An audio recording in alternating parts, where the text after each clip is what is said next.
Quality ఉన్న బిర్యానీ రైస్‌ని తీసుకొని ఒక గంట సేపు నానబెట్టుకొని, చిక్కుడు గింజలను ఒలిచిపెట్టుకోండి. ప్యాన్‌లో కొంచెం ఆయిలు, కొంచెం నెయ్యి 2 ఏసేసుకొని, చాలా తక్కువ హోల్ గరం మసాలా ఏస్తున్నాను.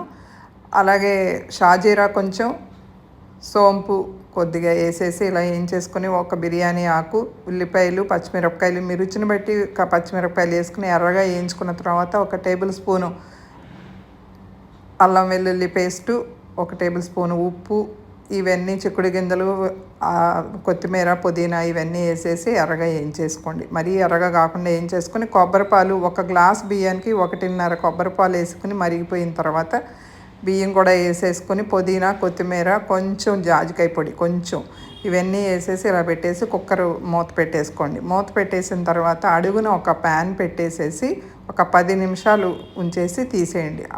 ప్యాన్ పెట్టడం వలన అడుగు మాడకుండా చక్కగా వస్తుంది. చూసారా ఎంత పొడి పొడిగా వచ్చింది.